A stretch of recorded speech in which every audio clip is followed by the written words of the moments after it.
and best available ingredients. From giant slices of hand-tossed pie to calzones, strombolis, fingers, and wings, Joe's serves all your favorites. Stop in for a slice at one of their 2 Las Vegas locations at Paradise and Harmon or South Las Vegas Boulevard, or you can check out their menu at joesnewyorkpizzalv.com.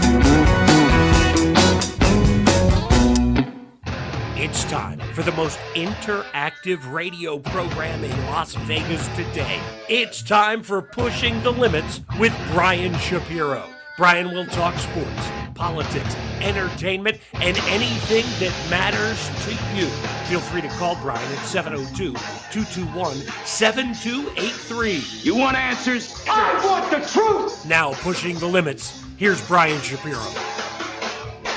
All right, what's up, everybody? A little late starting the show today. Our apologies. You know, we had this huge thunderstorm in Las Vegas last night.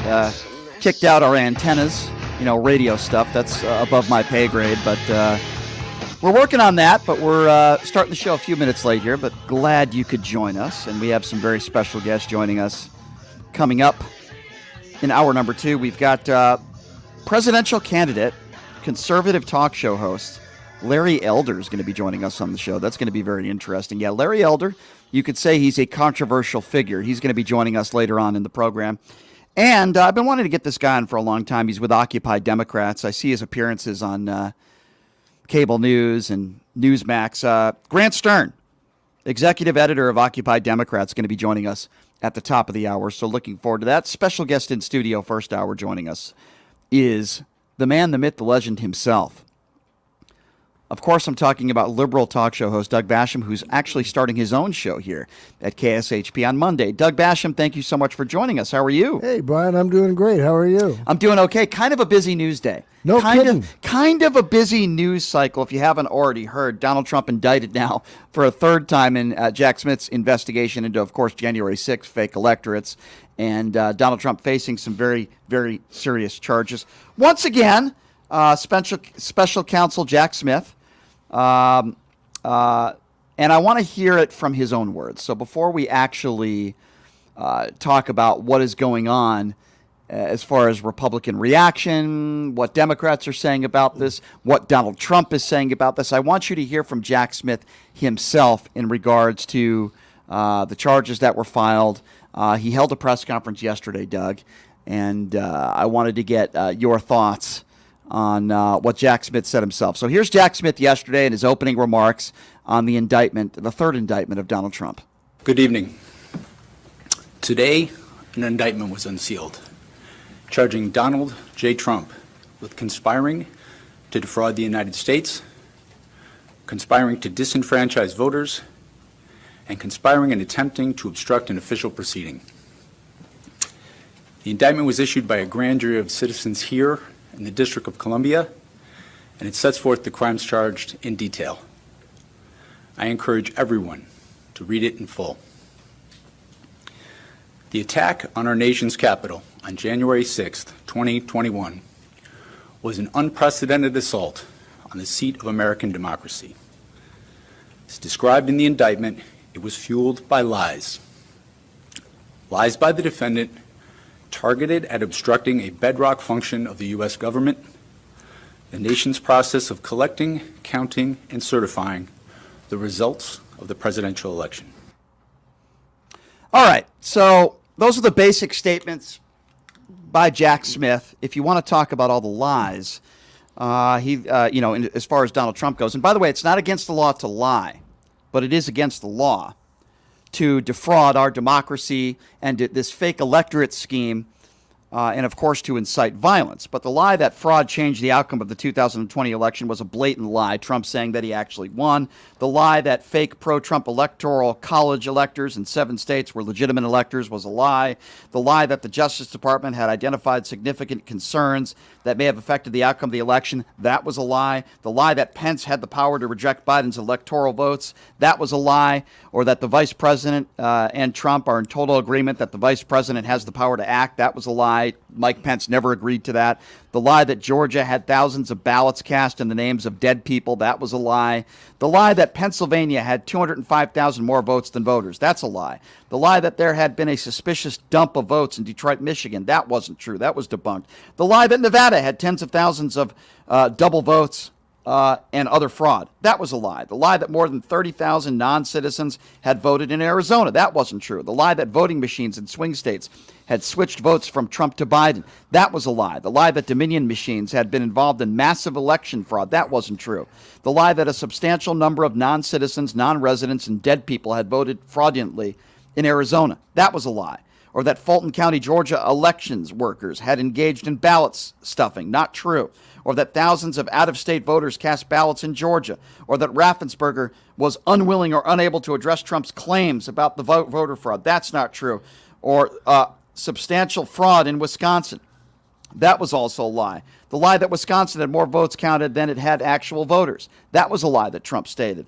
The lie that election was corrupt. The lie that Trump won every state by hundreds of thousands of votes, that was a lie. And the lie that Pennsylvania wanted to recertify. Now, the list goes on and on, Doug Basham. Wait, Brian, are you actually trying to convince me and your audience that, what, Donald Trump lied? Yeah, I know, it's hard to believe. But explain to me, Doug, the difference between lying and breaking the law. Well, this is one of the unique and I would say brilliant elements of this indictment. It isn't so much predicated on what Trump said as it is on his actions. And one example that should horrify everybody, there wasn't a lot of new stuff in this indictment. A lot of us knew this a year and a half ago.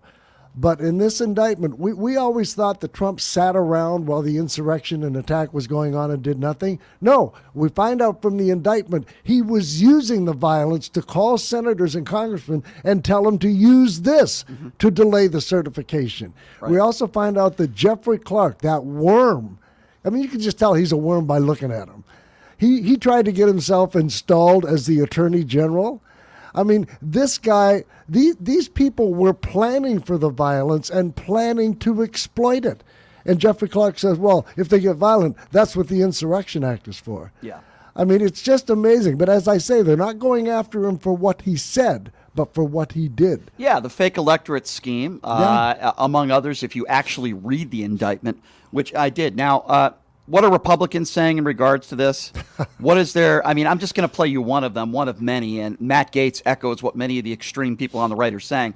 But here's what Matt Gaetz had to say. Here's his response to the indictment. Have a listen to this. I think every member of Congress should join my legislation to defund the Jack Smith investigation. And I don't need Jack Smith to tell me what happened on January 6th. I was there. I saw President Trump encourage people to peacefully and patriotically go to places where permits had been reserved with city government for lawful protest activity. And while anyone who did harm to police certainly deserves to be held accountable for that, you had so many Americans who had barriers taken down in front of them, and they didn't know that they were committing some technical violation of federal criminal law. Okay, so there's a lot to dissect there. First of all, just because Donald Trump said peacefully protest, and by the way, that's not what happened, Donald Trump based everything on the lie that the election was stolen. So that's number one. Matt Gaetz is leaving that one out. Number two, just because you say protest peacefully doesn't mean you didn't break any laws. If you actually read the indictment, there's nothing in the indictment that's saying Donald Trump incited January 6th, even though I would argue that he did. Of course, and the reason why I would say that is because if Donald Trump didn't, for months before and even that day, say that Joe Biden cheated, the Democrats cheated, I won the election in a landslide. If Donald Trump wasn't on a tour of lies, January 6th doesn't happen to begin with. So that's another story. I'm going to focus what's in the indictment. And Doug, I know you read the indictment as I did, the crimes that Donald Trump allegedly committed, which I do believe eventually he will be prosecuted for. Yeah, if I can comment on what Matt Jailbait Gaetz just said. I mean, this is what these people have done since January 6th. They try to make the beginning of that attack that day itself. And they use Trump's one instance of plausible deniability. Oh, he said to peacefully protest. Well, they don't tell you all the other stuff he said that day. And in all honesty, he didn't even have to be there or say anything that day. He had primed his goons for violence for months before that. And while all this is going on, Doug, I do want to share you some breaking news. If we can go back to where we just were. The U.S. Capitol Police on their Twitter page are now reporting that if you're inside the Senate buildings, everyone inside should be sheltering in place as there are reports of a possible active shooter. They're also saying it should be noted that we do not have any confirmed reports of gunshots. They're saying if you're in the area, follow the directions of the officers. So, again, I don't have any more information because probably this is, just another good guy with a gun. Yeah, exactly. But I just wanted to share that all with you while all this is going on. It's like when Trump posted Barack Obama's address online, and then that goon shows up with hundreds of rounds of ammunition and many guns. He should go to jail for the rest of his life just for that. There's a lot of people that think Donald Trump should be in jail for the rest of his life. But, he should die in prison. That's not going to happen. But, I want to focus on the facts. It might. For months I have... I don't know. For months I have said I could never see him doing a day in prison because of the logistical nightmare concerning the Secret Service. I said, what are they going to do? Put him in an adjoining cell? But I have a soundbite I'm saving for my new show.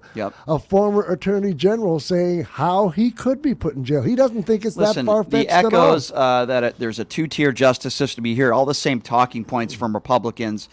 Jack Smith is somebody who has prosecuted Democrats, including Edwards. Menendez? And Menendez and others. So the fact that you would say that Jack Smith is this guy that's trying to get retribution on Donald Trump and he's a big lefty, that doesn't work. It doesn't work in this case, and it doesn't work in prior cases either.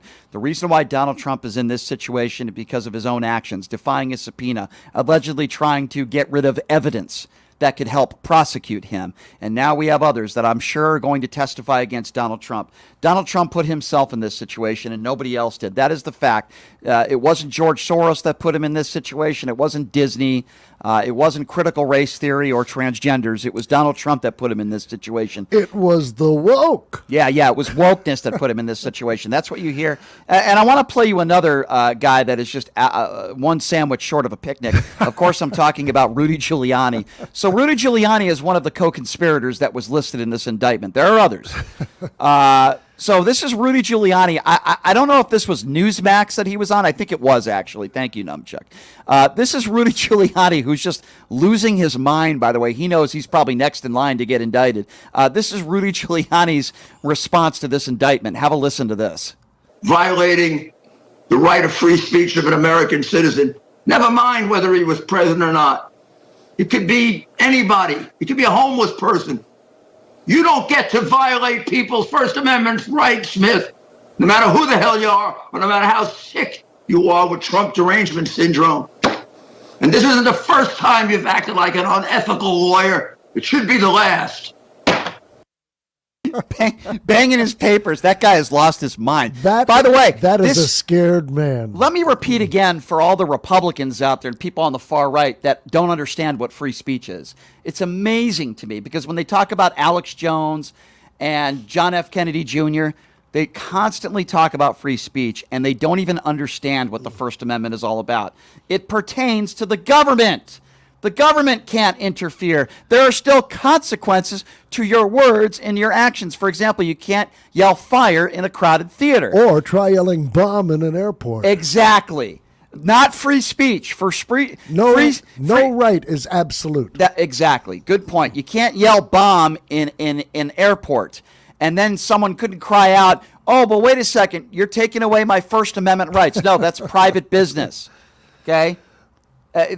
People don't understand what free speech is. They don't understand. You know why they don't understand, Brian? These people that to this day, and there's got to be something seriously wrong with them if they do, but still support Donald Trump, do so because they isolate. The problem isn't Donald Trump. By himself, he'd just be a senile old man yelling at the clouds or for kids to get off his lawn.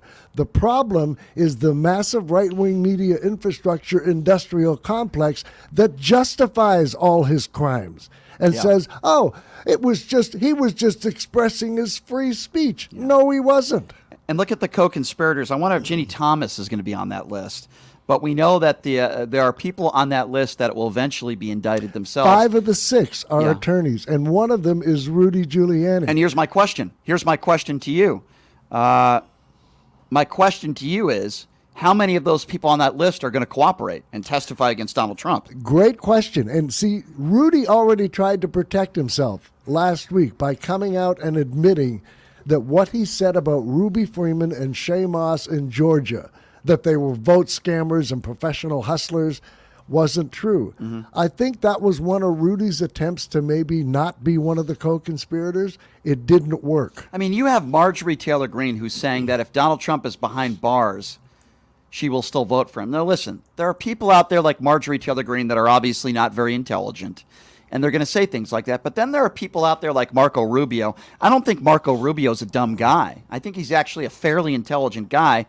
But again, screaming out the right-wing talking points, two-tier justice system, freedom of speech, when they know what Donald Trump did. They know what he did to try to put into this fake electorate scheme. Just read the indictment. This isn't about freedom of speech. Every one of these QOP congressmen and senators that are saying, oh, he said peacefully protest. Oh, he was just expressing his right to free speech. Every single one of them knows that they're lying and they know Trump is a criminal. But they have married themselves to him. They are afraid of his base because if they say one thing untoward, primary, right. You know, and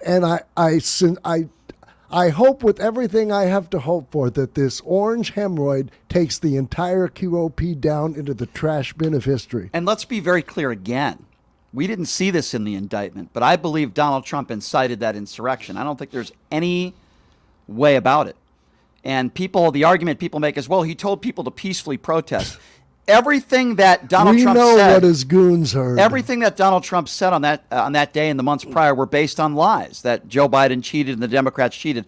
That's why those people went into that building illegally and unlawfully. That's why they broke into that building. That's why they went into that building. That's why some of them beat police officers. That's why people died that day. Because Donald Trump is the one, the leader of that cult, who said, I won in a landslide constantly. The Democrats cheated. It's why he said Mike Pence needs to do what he needs to do, right? And Mike Pence... He needs to be courageous. Yeah, needs to show courage, and it's why people were shouting, hang Mike Pence. Yeah. It was because of Donald Trump. And yet there are still people out there that defend Donald Trump and want to talk about the Hunter Biden laptop. Right. It is absurd. Because that's what they get fed by they isolate themselves inside their right-wing media bubble and echo chamber, and that's all they know. It's absurd. See, the right-wing media knows that Trump's base either won't or can't read the indictment. I mean, there are people so they right can now. tell him whatever they want. But, he's innocent. There are people right now on social media that are saying police weren't beat. When there are actual videos, not actors, videos inside that building of officers being beat with their own batons. There are already people in jail based on assaulting police officers, who even admitting to beating police officers. There's video of them beating police officers, and yet there are still people that are saying right now on social media that no police officers were beaten when over 150 officers were sent to the hospital, some with very serious injuries. I can't have conversations with people like that. Hopefully we could have conversations with people that actually know the facts. And if you think that Donald Trump and you think this indictment is phony and false, then I'm going to open up the phone lines right now. What do you think about Jack Smith's statements yesterday? What do you think about this indictment? Do you think Donald Trump deserves to go to jail? Or do you think, as Donald Trump would say, this is a witch hunt and it's retribution, and Jack Smith is doing this for retribution? I'm going to open up the phone lines now. Here is the number if you'd like to call in. Anybody is welcome to call. 702-221-7283. And again, that number, if you want to call into the show, that is the number. Area code 702-221-7283. That's 702-221-SAVE. Or if you think this is political prosecution, I'd love to hear why. Or if you agree with me that Donald Trump should die in jail. Yeah. Yeah. Seriously. Yeah. Oh, by the way, while we're waiting for a phone call, one of the things I noticed about the indictment, the charge conspiracy against rights You heard that one, right? Yes. Conspiracy against rights. It's Title 18 of the U.S. Constitution, Section 241. And I cut out the important snippets. Check this. If two or more persons conspire to injure, oppress, threaten, or intimidate any person in any state, territory, commonwealth, possession, or district in the free exercise or enjoyment of any right or privilege secured to him by the Constitution or laws of the U.S., they shall be fined under this title or imprisoned not more than 10 years or both. And if death results from the acts committed in the violation of this section, a.k.a. Ashley Babbitt, or if such acts include kidnapping, etc., they shall be fined under this title or imprisoned for any term of years or for life, or both, or may be sentenced to death. And by the way, the people out there that are saying, oh, why are you so afraid of Donald Trump? Let me also be very clear. I'm more afraid of Ron DeSantis. If Donald Trump is the Republican nominee, which I believe he will be, Joe Biden will defeat him again. I'm not afraid of Donald Trump winning the presidency in 2024 because I don't believe that will happen. Let's go to the phone lines. Yes, the number to call 702-221-7283. And again, that number 702-221-7283. Let's go to line 3. Let's go to Chad is first up. Hello, Chad. Yeah, this is Cho. C-H-O-D-E. Okay. Thank you for calling in, Cho. Does he have anything else he'd like to add? Thank you for that very intelligent call, Chad. We appreciate that. Obviously, one of the MAGA supporters, no question about that. It's our best friend. Yeah, It's our favorite listener. 221-7283. Let's go to Edward. Edward is next on Pushing the Limits. Hello, Edward. Hey, guys, what's up? Hey, Edward. Hey, how's it going? Hey, I wanted to talk about the January 6th situation, the riot. Can we talk about that for a quick minute? That's what we're talking about. Go ahead. Hey, I was looking up a few videos of it from different angles, from the LA Times, New York Post, and a few other sources of media. And I was looking up the Ashley Babbitt video in particular. Do y'all remember her? Absolutely. Yeah.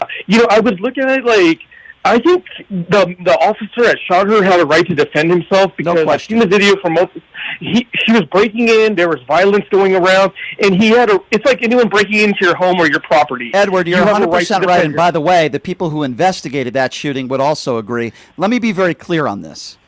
Ashley Babbitt was radicalized, and she was radicalized by Donald Trump. She broke the law, and as she went into that building, and when she was trying to go through a window just about 10 or 15 feet away from politicians that were walking in the chambers, a gun was pointed at her. You heard people say, hey, he's got a gun. That didn't stop Ashley Babbitt. She didn't comply, and the reason why she is 6 feet underneath the ground, sadly, is because of her own actions. And it's very sad. I feel sad for her family. I feel sad for her friends who did nothing wrong, family members. But her Ashley Babbitt did that on her own. Yeah, she lost her kids too. Her kids. Go ahead. I was going to say, like Brian said, she was warned not only by the cop who ended up shooting her, but by her own peeps that the guy had a gun. My question is, what is it that the right always says when an unarmed black man is shot and killed by a cop? Well, why didn't they just comply? Right. But do they apply that to Ashley Babbitt? Of course not, because they're stupid and they're hypocrites. And someday I'll tell you how I really feel. You're 100% right, Doug. I agree with you 100%. All these people out there, when a black man is shot and killed, why didn't he comply? Why don't we hear that about Babbitt? The same people because it doesn't fit their agenda. Exactly. And they're stupid. Exactly. And they're hypocrites. And we hate them. Go ahead, Edward. Stupid games, you're going to win stupid prizes.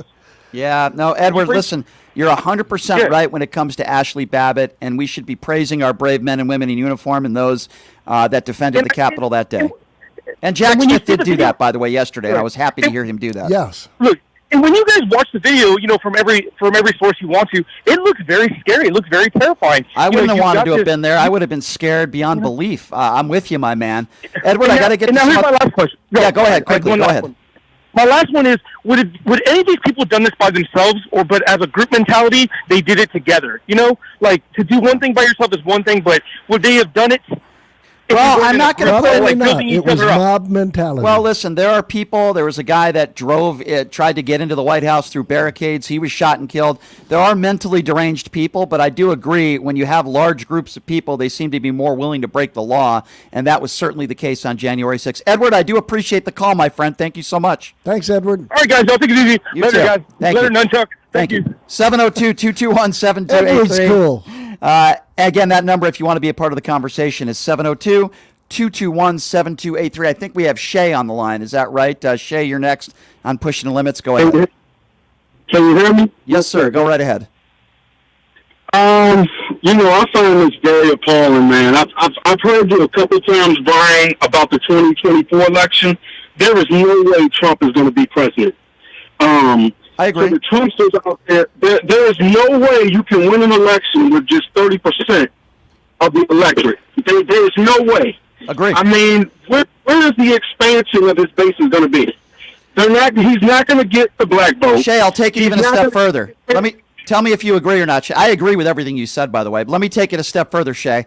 Have you spoken to anybody who voted for Biden in 2020 that in 2023 is saying, hey, you know what? I voted for Biden, but I think I'm going to vote for that Trump guy now. I haven't met one person. Other than Melania? I'm gonna, you know what? I'm gonna tell you something. I am ultra left progressive, Brian.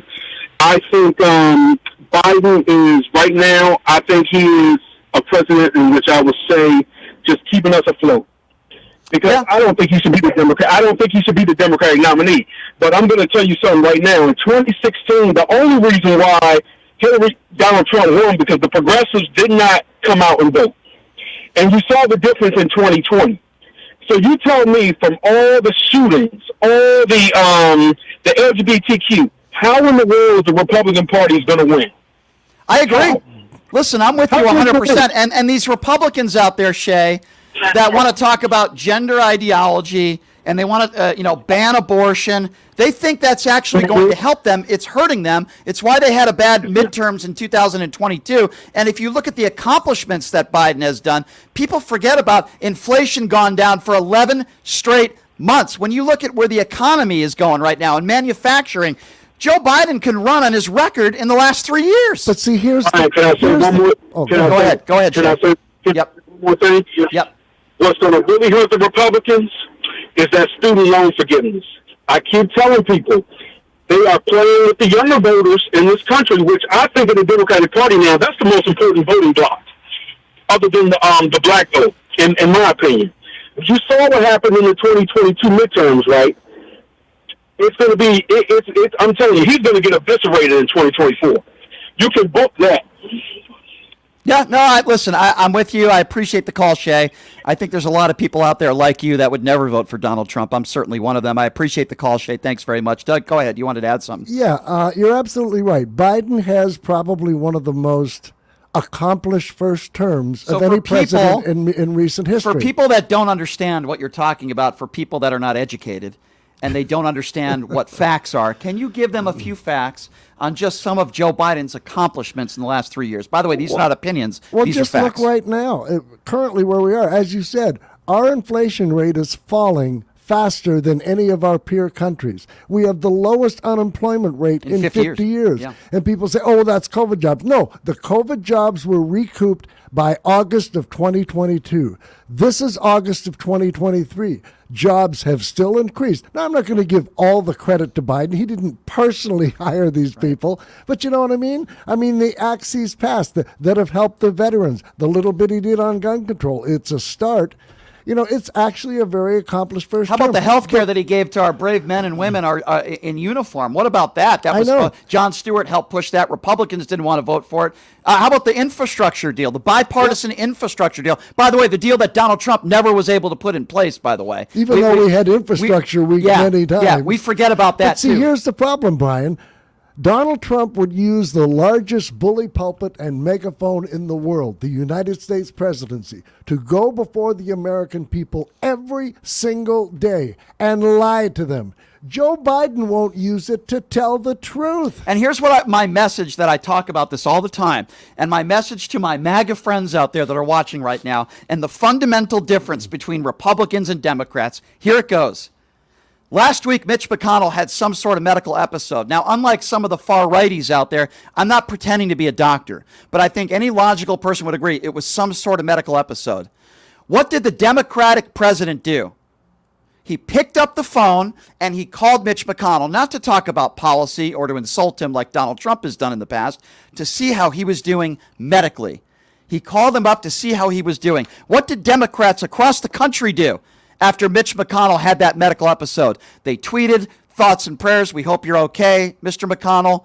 I didn't hear anybody calling him a vegetable. I didn't hear anybody making fun of him. But when people like Fetterman or Feinstein have medical issues, a stroke in Fetterman's case, what do some Republicans do, like the Matt Gaetzes of the world and the Jim Jordans of the world and the Ted Cruzes of the world and the Marjorie Taylor Greens? They call him a vegetable. They make fun of his speech impediments instead of wishing him well. That is the fundamental difference between those on the far left and the far right today. And those that are on the left, they have empathy for people. And then there are people on the far right that mock people for having a medical episode. That cannot be debated because that is a fact. And they weren't necessarily that way until Donald Trump made it okay, made it chic, made it vogue to be a complete ass and jerk. Yeah, and you know what? Cruel and insulting. Yeah, and you know what? We need decency back on both sides of the aisle. But I can tell you right now, the decency lacks much more on the right these days than it does on the left.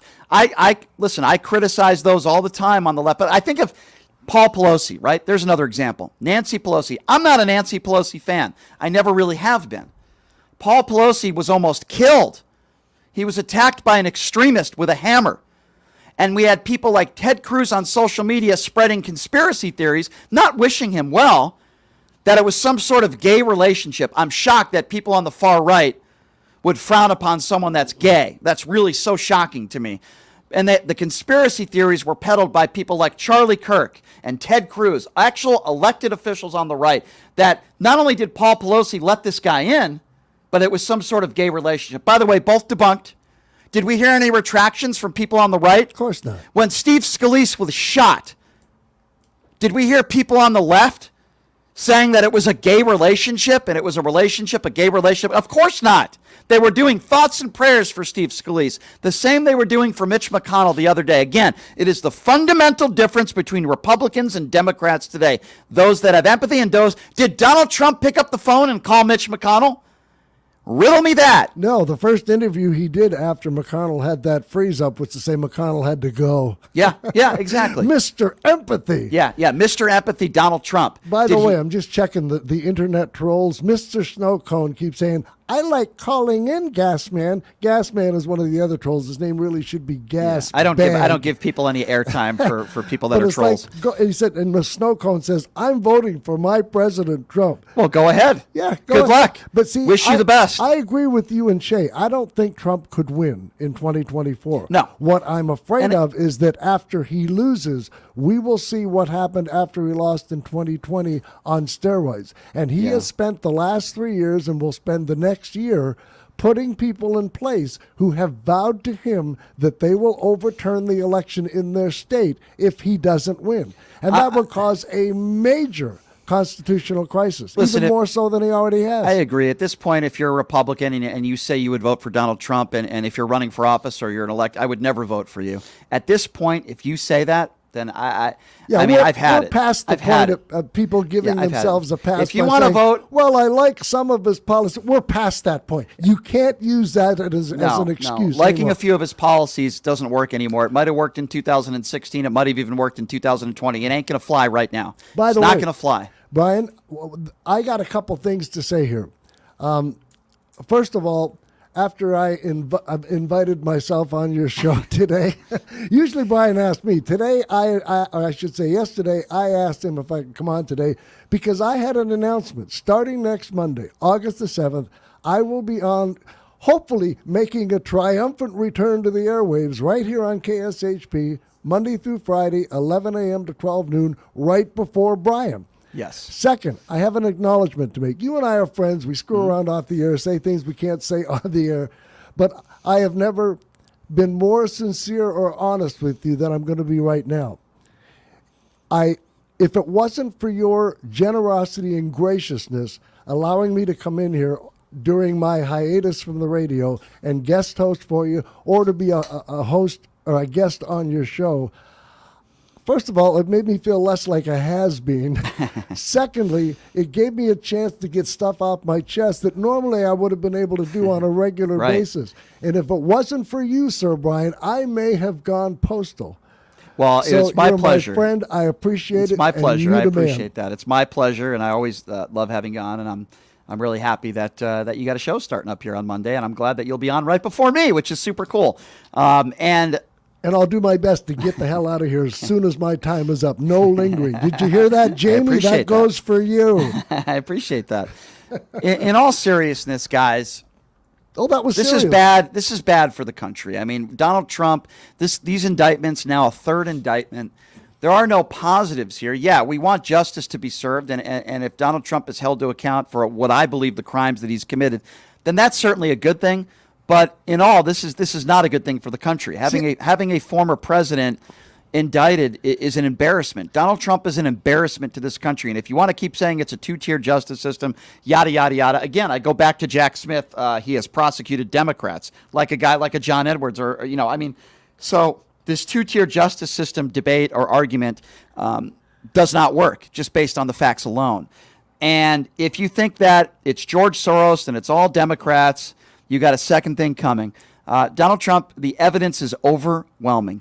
It is overwhelming. And one thing I don't understand, I've seen so many people say, oh, this is a grave day for America. This is a sad day for... No, it isn't.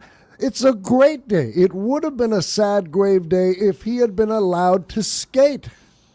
So I don't see that it's a sad day. What is sad is that this country was dumb enough to put this guy in a position of power where any of this could happen in the first place. And by the way, some people on social media and Donald Trump and his attorneys are saying, why didn't this happen 2.5 years ago? Oh. Well, the reason why it didn't happen 2.5 years ago was because that was a day after January 6th. That's why. It takes a lot of time to gather evidence, to investigate, to conduct your investigation thoroughly. That's why it didn't happen 2.5 years ago. People think, oh, it's just happening now because he's running for office again. That is not true. Another reason why it didn't happen earlier, and we found this out recently, the only reason Jack Smith was appointed by Merrick Garland is because he was shamed into doing it by the January 6th committee. It has been reported that the DOJ, the FBI, they didn't want to go after Trump for the stolen election / January 6th incidents. Right. It was only the January 6th committee that shamed them into doing something. Otherwise, and that's the one complaint I have about, well, not the only one, but about Merrick Garland. He took too long. Now, the chances of any of these trials coming to conclusion before the election are slim. Yeah. Merrick Garland should have made that his priority the day after he was sworn in. Listen, Donald Trump and his people and the MAGAs will go after every judge, every prosecutor, everybody that's involved. We all know that, right? The difference, again, another big fundamental difference between Donald Trump and Joe Biden. Joe Biden has already said on the record that he is not going to pardon his son, Hunter Biden. Joe Biden has not gone after the prosecutors. He hasn't gone after any judges. That is the fundamental difference, number one. And number two, if you're one of those MAGAs out there that thinks that this is all created evidence and it's all fake, hey, guess what? Donald Trump in this country is innocent until proven guilty, and he is allowed to have his day in court. If you think that this is all fabricated, then Donald Trump and his attorneys will have an opportunity to present their case.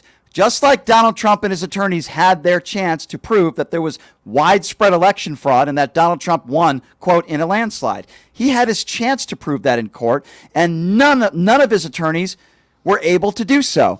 In this country, Donald Trump will have the opportunity to defend himself. He will have his attorneys defend him. And so far, all I've heard from his attorneys on social media and in some interviews are that freedom of speech, First Amendment, which, by the way, doesn't apply to this. If you look at the indictment, this isn't about Donald Trump lying. It's about the scheme to overturn the election.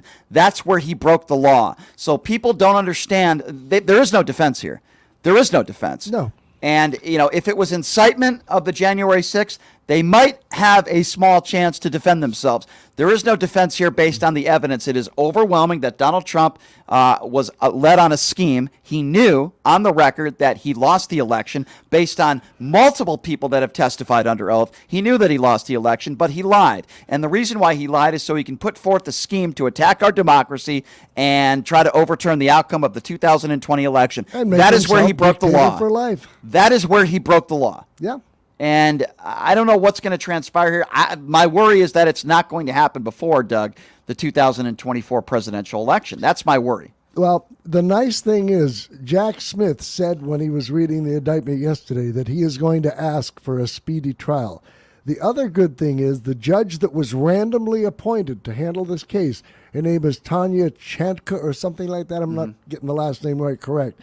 She has been the hardest judge on January 6th domestic terrorists. She's the only judge that has actually given the people who were convicted longer sentences than the prosecution recommended. She does not think highly of what happened on January 6th. So bad luck of the draw for Trump, good luck of the draw for the country. And you know what I try to do on this show is I try to get both sides. And the next hour, Doug, is going to be a perfect example of that. Coming up next hour, presidential candidate Larry Elder is going to be joining the show, a conservative talk show host. I'm going to get, listen, he's defended Trump till the cows come home. So we're going to get his thoughts.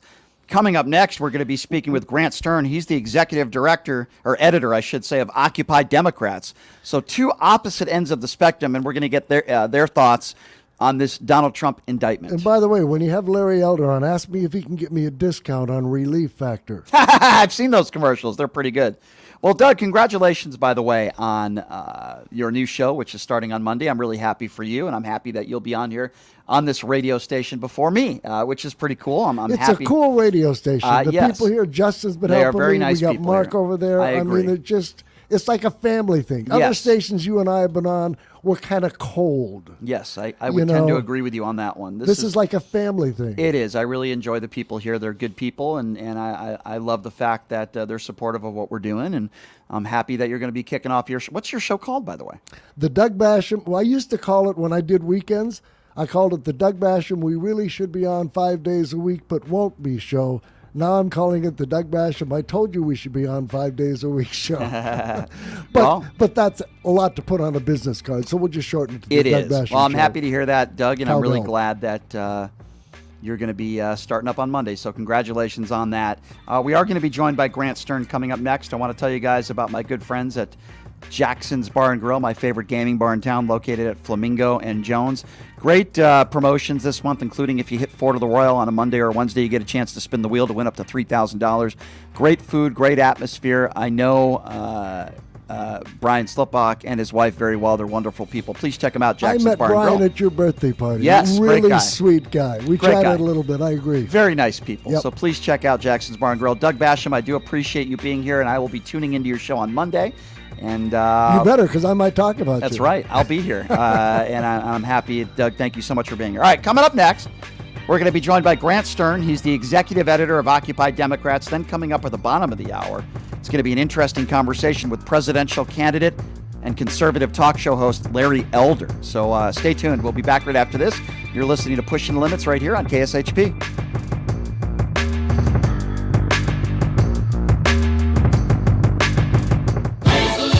Hi, Doug Basham here, and we're coming back right here on KSHP, AM 1400 and 107.1 FM. Starting on Monday, August 7th, we'll be on Monday through Friday from 11 a.m. to 12 noon.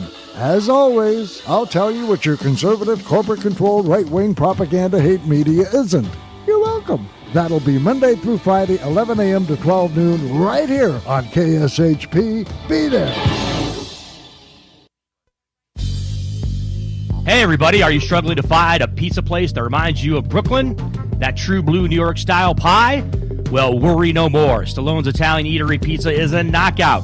We're located at 467 East Silverado Ranch Boulevard, just off of Premier Road, half a mile east of South Point Casino, just minutes from the Las Vegas Strip. Come by and grab a slice of pie. Plus, check out our Brooklyn-inspired Italian cuisine. Our sandwiches are super. Hero, that is. Because why be a sub when you can be a hero? Stallone's Italian Eatery is here to serve you phenomenal food, Vegas. Forget about it.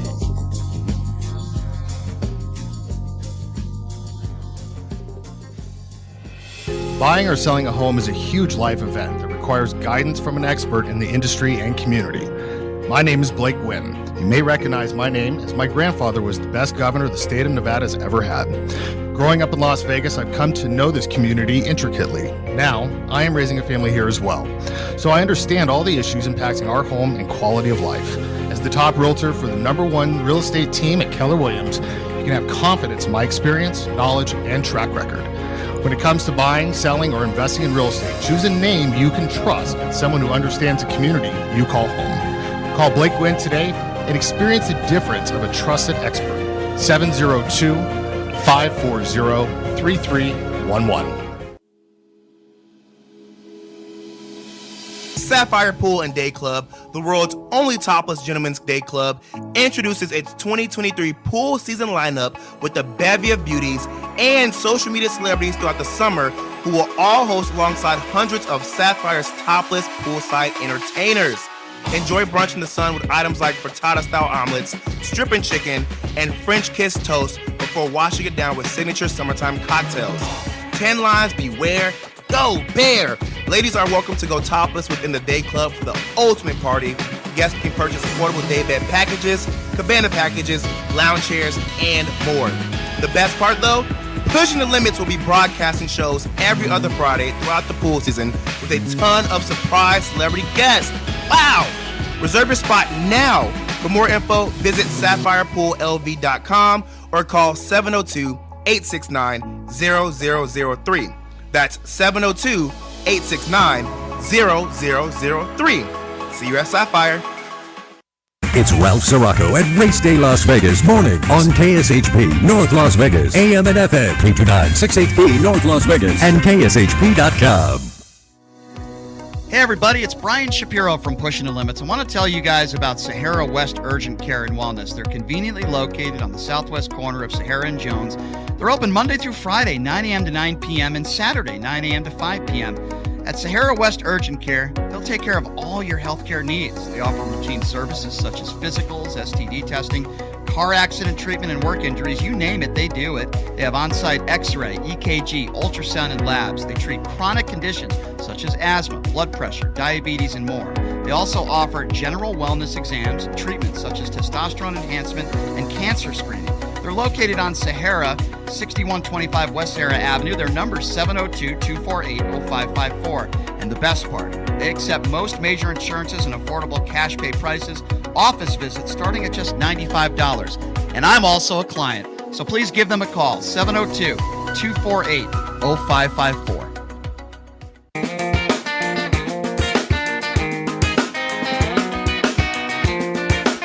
All right, welcome back. It is Pushing the Limits on a very busy news day, a Wednesday, at 107.1 FM, 1400 AM KSHP, and streaming live video audio everywhere.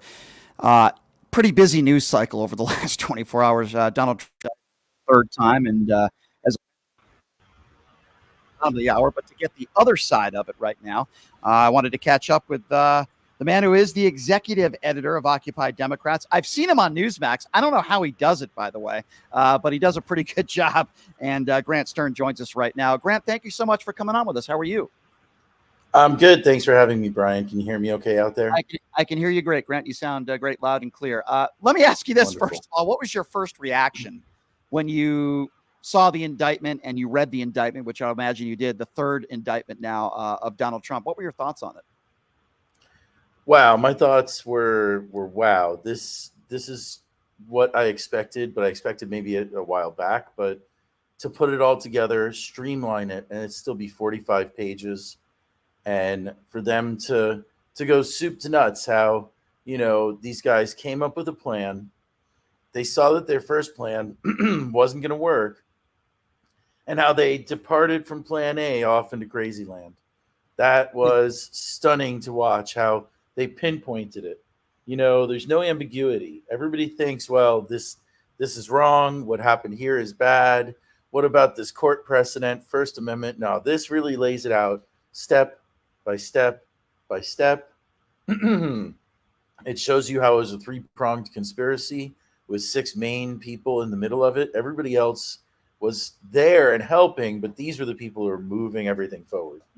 So, and Grant, if you hear the argument from the right, including some of Donald Trump's own attorneys, they talk about his First Amendment rights. They talk about freedom of speech. They talk about how it's a two-tiered justice system. And they want to talk about Hunter Biden's laptop. I mean, what do you say to those people? it is a two-tiered justice system. If Donald Trump was anybody else, he would have been charged with this a lot sooner. And a lot of the other things that he did as well. I mean, there's a lot of distractions out there with a private citizen who has no government role, whose laptop was, turned into a public spectacle. But that has nothing to do, absolutely nothing to do with somebody trying to remain the president of the United States when they've lost the election and telling the person whose job it is to ceremonially count the votes that they're too honest. Yeah. Can somebody in that role be too honest? Richard Nixon counted the votes that ended his first run for president. Al Gore counted the votes that ended his run for president in 2020. And there was a legitimate, genuine legal dispute. I'm sorry, in 2000. There was a genuine legal dispute in 2000. Here, the legal disputes were disposed of long before the scheme was pushed into its final, most dangerous phase. And many of the co-conspirators acknowledged that this was going to be a bloody coup. Let's talk about that. One of those co-conspirators listed in the indictment is Rudy Giuliani. He had a meltdown on Newsmax. I don't know if you saw it, but a complete meltdown. Oh, when? Was that today? Yeah, this was earlier this morning. Just a meltdown. Okay. And, he's throwing papers and talking about, again, freedom of speech. And this is an attack on our former president. And it's a witch hunt. This is the same talking points that Donald Trump basically says. Do you think any of these co-conspirators will testify against Donald Trump and will cooperate? So I think that there's a strong chance that some of these co-conspirators are already cooperating against Donald Trump. I mean, there's already a Newsmax report that Mike Roman was cooperating, and he is generally believed to be number 6. The 6th co-conspirator that everybody's like, who is that guy? But yeah, I mean, all these people can be indicted. All these people could face charges, and all of them are probably pretty well aware of it by now as well. Do you agree with me that a fundamental difference between some Democrats and some Republicans today, I bring up Mitch McConnell, right?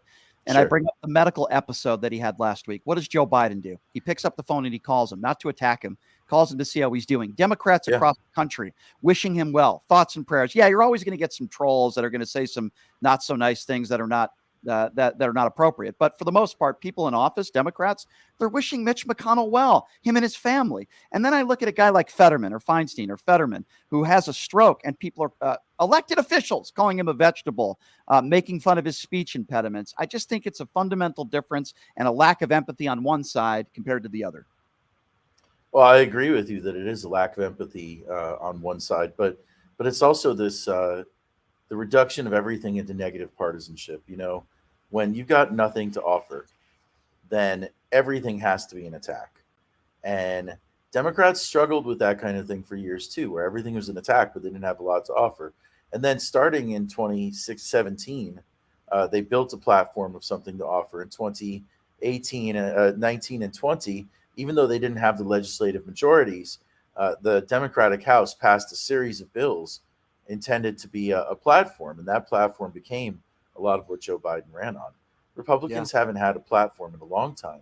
Conservatism Inc. has shown that it's bankrupt. It's an idea with some parts that have been tried and failed, like trickle-down economics, and other parts that are simply not going to ever succeed.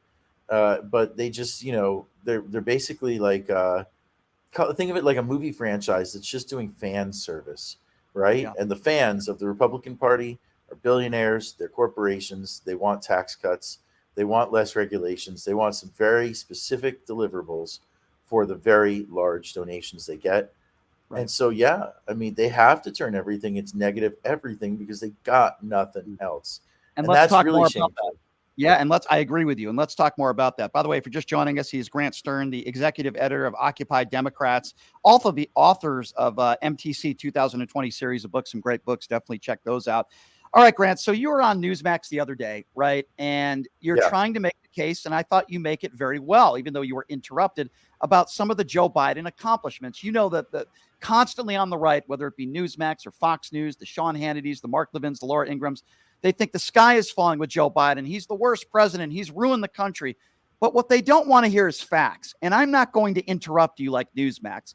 Can you please make the case to the MAGAs out there and the people on the extreme right that don't want to hear the facts of the actual Joe Biden accomplishments and the record that he can campaign on? Well, I mean, let's start with Bidenomics. You have three prongs to what people want when it comes to the economy. Okay, you want high employment, low inflation, and you want real wage growth. The economy today, as it sits, has all of those things, despite interest rates going up from 0.5% to 5%. That's an enormous jump.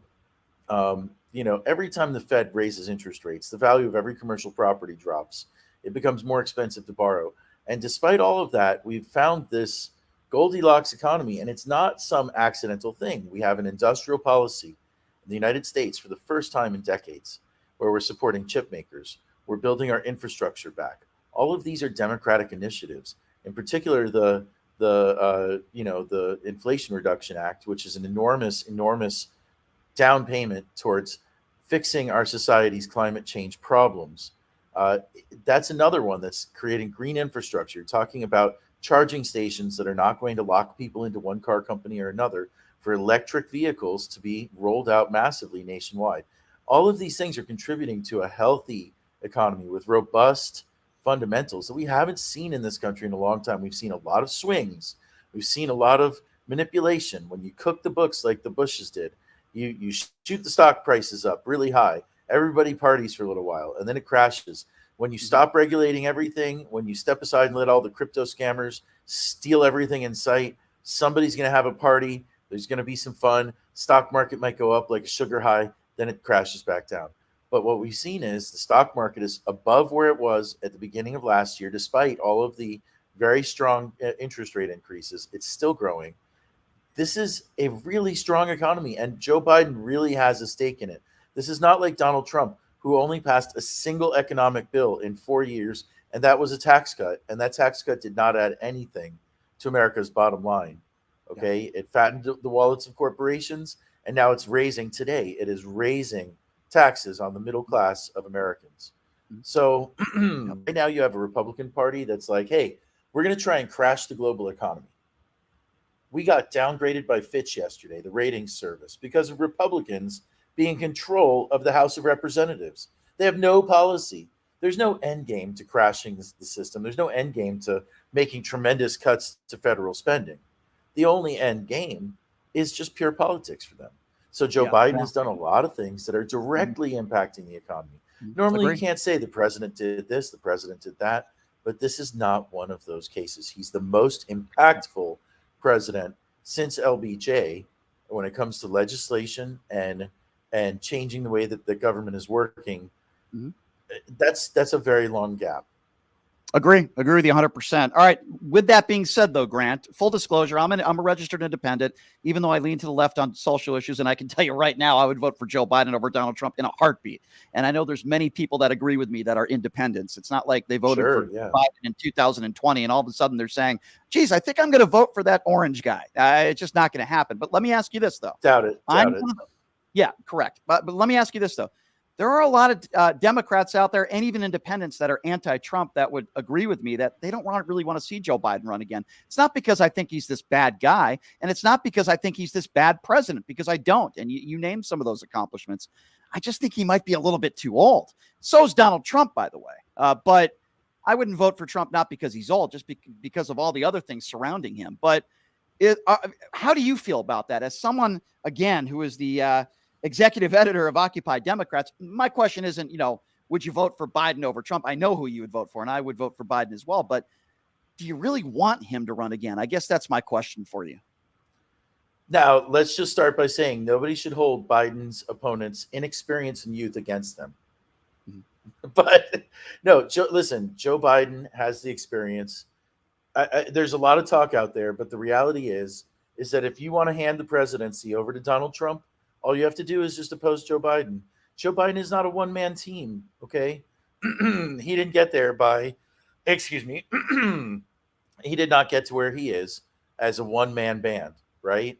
It's a team of people. You're not just voting for one guy. You're voting for a party. You're voting for thousands of appointees. You're voting for the judges that he's going to appoint. This is not a one-man show. Just because one man is the face of it doesn't mean that you should consider this a one-person vote. And anybody who is his running mate is going to be a better president than the Republicans have to offer for the reasons that we've just talked about.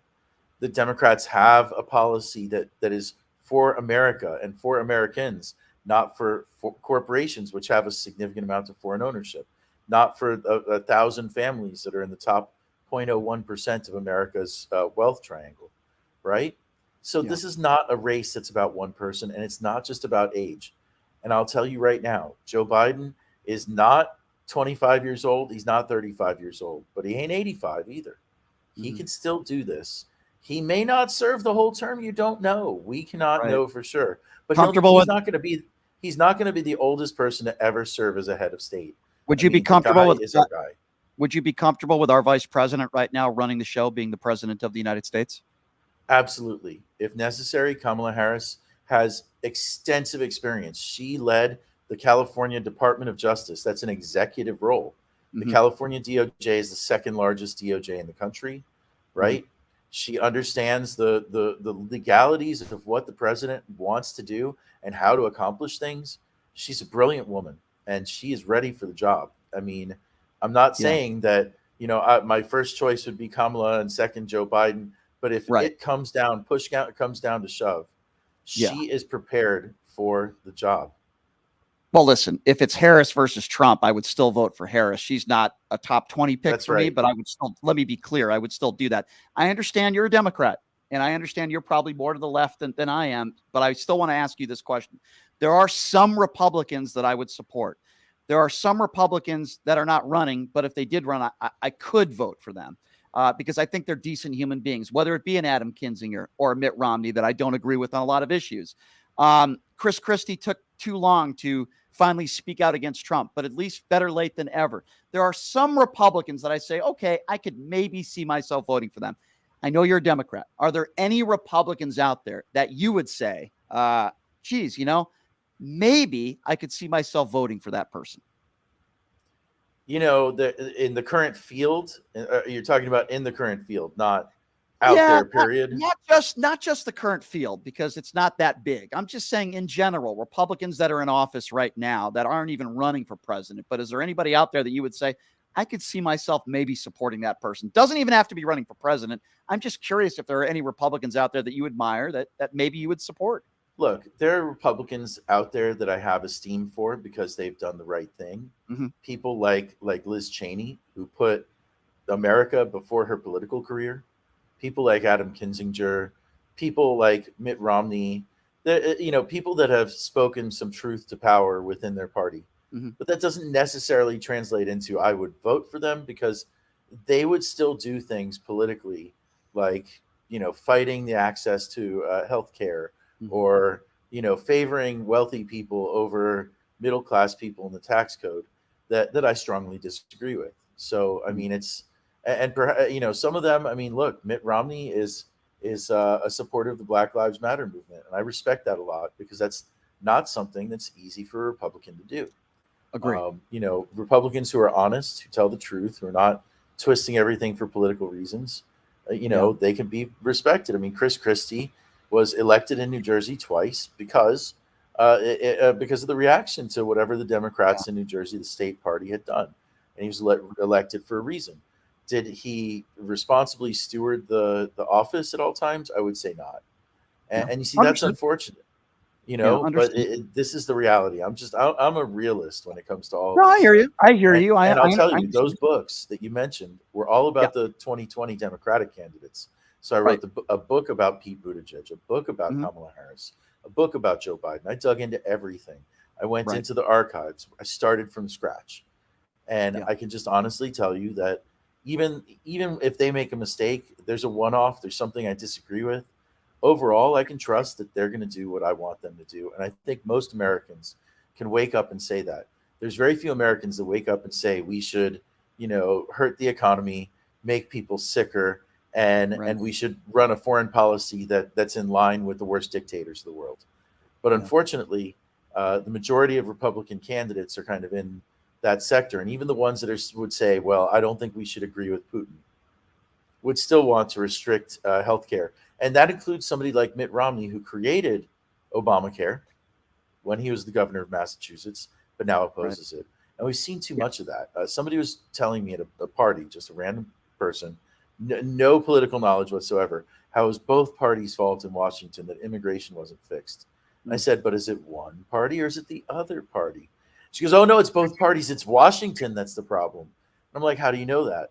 Well, I just know. I'm like, what do you read? Oh, I don't read anything. What do you watch? I don't watch anything. I'm like, how do you know this? Right? I'm like, do you know that Senator Marco Rubio helped pass a bipartisan immigration reform when Obama was in office? And Democrats were ready to vote for it. And then he voted against his own bill, shot it down, and killed it. And you see, that's the problem. They're just have. Well, they're hypocrites. Yeah. Let's just call it what it is. Yeah, Many of the Republicans that are in office today are hypocrites. It goes beyond hypocrisy. They're sold out. That's what selling out looks like there. They've sold out. Many of them have sold out to Donald Trump. They've kissed the ring of Donald Trump for years. I still don't understand why they're doing that. The leader of their party is now a third indicted former president of the United States. Before I let you go, I have to ask you this. Do you think that Donald Trump will be convicted of any crimes before the 2024 presidential election? Every single crime he's put on trial for, I predict he will be convicted for. These people did not bring frivolous indictments. When you come for the king, you gotta get them. And we'll see. The sad thing is, the only question is really, will Republican convention goers take that into account or not? Well, it's going to be an interesting year and a half, that's for sure. You guys do a great job there at Occupy Democrats. Grant Stern, Thanks, Brian. We'd love to have you on again down the road. And I really appreciate you coming on, Grant. Thank you so much. Thanks for having me on the show, and follow me on all the social media platforms at Grant Stern. You're a great follow, and that's the reason why you have hundreds of thousands of followers. Grant Stern, thank you for your time. We appreciate it. Thanks, Brian. Have a great day. Take care. Thank you so much. All right, we get the best of both worlds here now, right? Because, we just had Grant Stern, the executive editor, Occupy Democrats, talking about, the Trump indictment and his thoughts. And now we have a man on the line with us right now who is actually running for presidency, the president of the United States. Of course, you know him as a nationally syndicated conservative talk show host. He also ran for office and tried to out Gavin Newsom. And certainly we appreciate his time. Joining us right now is conservative talk show host, and as I mentioned, presidential candidate Larry Elder joining us right now. Mr. Elder, I appreciate you coming on. Thank you for the time. How are you? I'm doing well, Brian. Thank you for having me. Thanks for joining us. We appreciate that.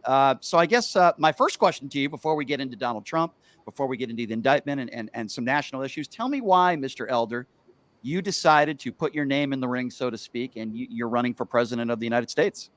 Well, because I believe that our side, meaning the Republican side, is not talking enough about some issues that I think are really, really vital to the country. I'm running as a America First guy, Make America Great Again guy. So the question is, what's the point? And the point is, we have an epidemic of fatherlessness in this country. 3 times as many American kids enter the world today without a father in the home, married to the mother. 70% of black kids do, 50% of white kids, Hispanic kids do, 25% of white kids do, which was the same percentage as to blacks back in 1965 when Lyndon Johnson, a Democrat, launched a so-called war on poverty, Brian.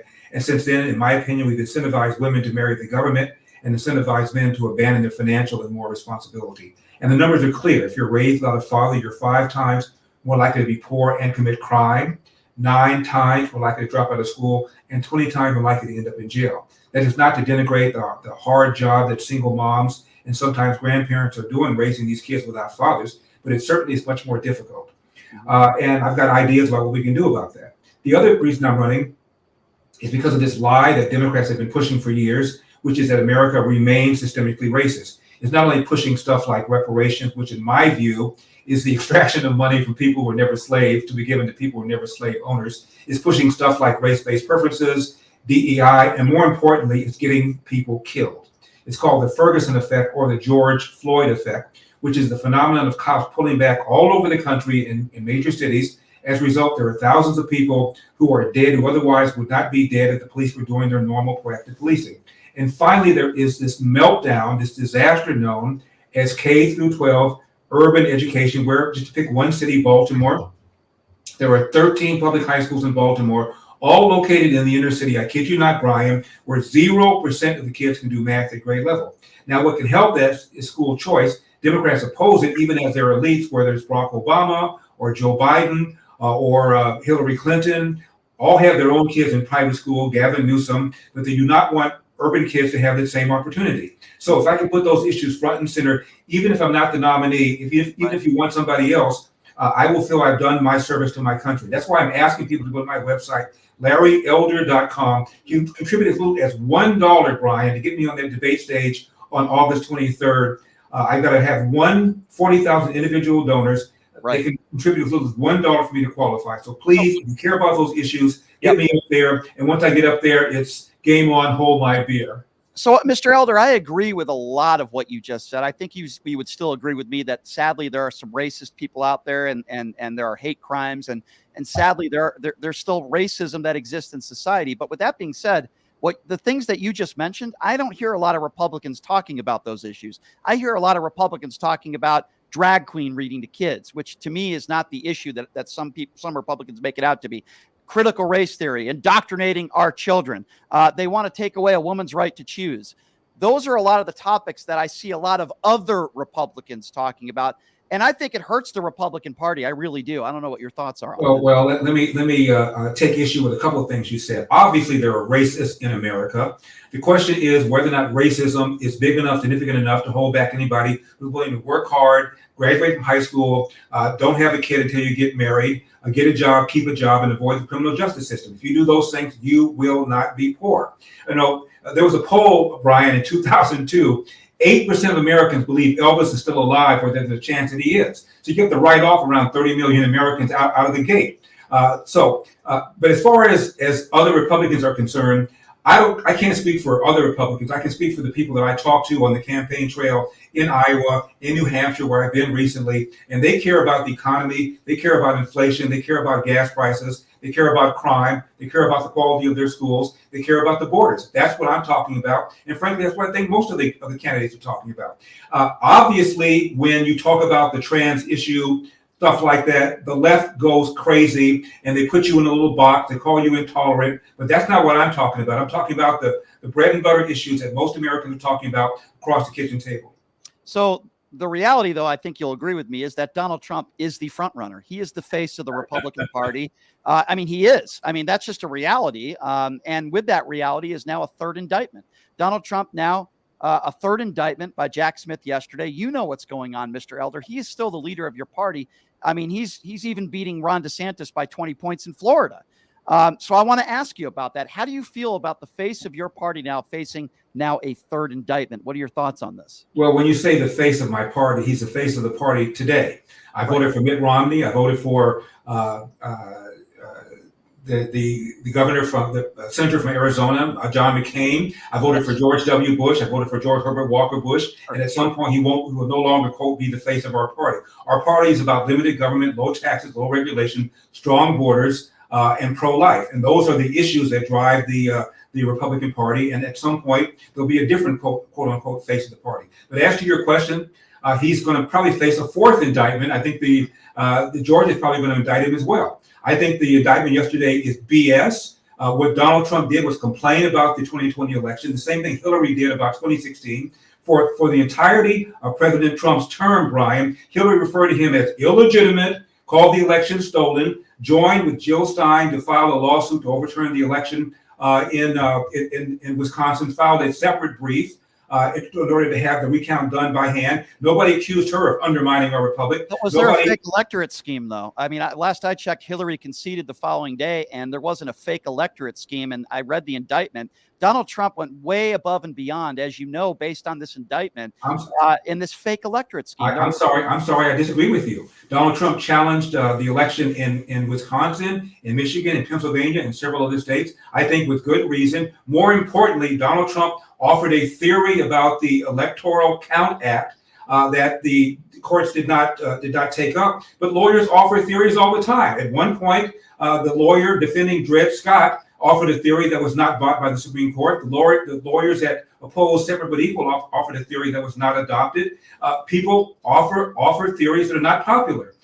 And by the way, in last year, at the end of last year, Congress changed the Electoral Count Act to make it, quote unquote, clear that that Pence did not have the authority to overturn the election that Donald Trump said he had. Let me ask you a question. No, wait. This is very important, Brian. If the theory that Donald Trump was offering was bogus, was empty, was fallacious, which is what Jack Smith said, why then would you clarify the law under which he made the argument if it was so obvious that what Donald Trump was doing was wrong? Well, because I disagree with you. I don't think it's a theory. If I have a theory that the earth is flat, that's not a theory. It's just a lie. And I think most people would call me an idiot. Donald Trump didn't come up with theories. He lied. The election was not stolen. I'm sorry. I know the lawyer that made the argument. His name is John Eastman. I defy you to interview him. Who was a co-conspirator. He's not talking to many members of the media now. He's a co-conspirator in Jack Smith's indictment case. He's in a lot of legal trouble. You're not even a lawyer, Brian. You have no idea what you're talking about. John Eastman is the former dean of Chapman University. He made an argument that under the Electoral Count Act, that Donald Trump could pressure Vice President Mike Pence into overturning the election in several states, putting it back in those state legislatures. And by the way, I don't buy the theory, but it's a theory that's a legitimate theory that he pushed. And again, Congress changed the law to make it clear that vice presidents did not have the power to do what Donald Trump suggested. If it's clear that Donald Trump did not have the right to do that, why in the world would you have to change the law to clarify it, Brian? Well, first of all, I would, to your first point, I don't think you have to be an attorney to understand that Donald Trump has been lying about the 2020 election. I don't think there's any reasonable person with an IQ over 20 that thinks that Donald Trump actually thinks he won the election. There was no evidence of widespread voter fraud. You don't have to be an attorney to know that Donald Trump has been lying about that. You also don't have to be an attorney to know that if he didn't lie about it, January 6th doesn't happen. Even though he hasn't been charged with incitement, let me ask you a question. If Donald Trump didn't say months before January 6th that the election was stolen and didn't say that Democrats cheated and Joe Biden cheated, which, by the way, they didn't, does January 6th still happen? Yes or no? I'm sorry. Did Hillary lie when she said that? Why do you bring up Hillary Clinton? I'm asking you a question now. Because you're being inconsistent. You're being a phony. You're engaging in selective outrage. You know, when people on the left say whataboutism, what they're doing is dodging their hypocrisy, dodging their double standards, dodging their selective outrage. Hillary, for 4 years, called Donald Trump illegitimate. Was she lying, Brian? Okay, so first of all, was she lying? I will answer. Was she lying? I will answer your question, even though you didn't answer mine. I'm happy to answer yours after you answer mine. You go first. Was she lying? Was Jimmy Carter lying when he said the Russians put Donald Trump in office? First of all, Jeffrey lying when he referred to Donald Trump as illegitimate. I'll answer your question about Hillary Clinton. First of all, she conceded the following day. Second of all, she didn't incite an insurrection. Democrats didn't storm the Capitol. It's not a fair analogy. You didn't answer my question. Was she lying? Was she lying about what? That it was an illegitimate. Am I stuttering? Am I stuttering? Was she lying when she referred to Donald Trump as having stolen the election? Her word, not mine. Was she lying when she said Donald Trump was illegitimately elected? Okay, her words, not mine. Was she? So here's the difference between you and me. I can call out both sides. If Hillary Clinton did say that, what do you mean if she said it? She said it over and over and over again. And I'm answering. There's no if about it. Even though I don't think I think it's a false comparison. If Hillary did say that, then she's wrong. And any Democrat that would say that Donald Trump illegitimately won the 2016 election is wrong. So now I go back to my question that I asked you. I just answered your question. And by the way, I'm not a Democrat. I'm a registered independent. I lean to the left. Please. On social issues. When the last time you voted for a Republican? In 2022, in the midterm elections, I voted for 8 Republicans. So now you have. When's the last time you voted for? When's the last time you voted for a Republican for president, Brian? I didn't vote for Hillary Clinton. I didn't vote for Barack Obama. I supported Mitt Romney. I supported John McCain. So I preach to what you just said. You don't know what you're talking about, and you don't know anything about my voting record. I'm a registered independent, and I'm anti-Donald Trump. It's why I voted for Joe Biden, and it's why millions of Americans voted for Joe Biden over Donald Trump, not because we're huge Joe Biden fans, because we didn't want to vote for Donald Trump. Now, let me go back and ask the question again that you refused to answer. I'll ask it again. If Donald Trump didn't lie and say the election was stolen months before January 6th, Does January 6th still happen? Yes or no? Donald Trump did not lie. Donald Trump made a First Amendment argument that the election, in his view, was stolen based upon shenanigans that took place in Pennsylvania, in Michigan, and Wisconsin. We can go into depth about all those states. As far as I'm concerned, Donald Trump did not lie. Donald Trump offered his opinion. Hillary Clinton, for one more time, has referred to Donald Trump as illegitimate for 4 years. Hakeem Jeffries, who took over from Nancy Pelosi, referred to Donald Trump as illegitimate. Former President Jimmy Carter claimed the Russians put him in the White House. All these people made these arguments. Nobody called them liars. People assumed they had an opinion, a First Amendment opinion, and Donald Trump has a First Amendment opinion. I believe Donald Trump is illegitimate, not because I believe the election was stolen, based on his behaviors, based on the things he said, based on the things he's done. Let me ask you another question. No. I want to ask you a question. Sure. Brian. Ask me anything you want. Thank you, sir. The Homeland Security Secretary, Jay Johnson, under Obama, testified under oath that the Russians tried, but they failed to change a single vote tally. They tried, but failed to change a single vote tally. There's a YouGov poll came out in 2018, respected. 66% of Democrats believe the Russians, quote, changed vote tallies, close quote, in order to elect Donald Trump. That's how deluded Democrats are regarding what happened in 2016. According to Gallup, 78% of Democrats believe the Russian interference altered the outcome of the election, even though Jay Johnson says he has no idea whether or not the interference altered the outcome of the election. And there was a big study done by NYU that found the Russian interference had a barely measurable effect, close quote, on the election. My point is, a greater percentage of Democrats believe 2016 was stolen, Republicans who feel the same way about 2020. How do you feel about that? Does that bother you? It bothers me when anybody puts out misinformation, and I'd have to look at that Gallup poll, and I'd have to look at how many people were. I'm happy to send it to you. I have your email address. I'll send it to you both days. Because I haven't seen that, but I will answer. No, you haven't seen it because you haven't talked to anybody like Larry Elder before, who'll tell you that the left is deluded about 2016, has been referring to Donald Trump as a fascist and a Nazi and a tyrant, and it's outrageous. And I would like to see some outrage that you have towards the left that you have toward Donald Trump. Okay, so first of all, anybody who uses the term Nazi, left or right, it's abhorrent and it's disgusting. My last name is Shapiro. I happen to be Jewish.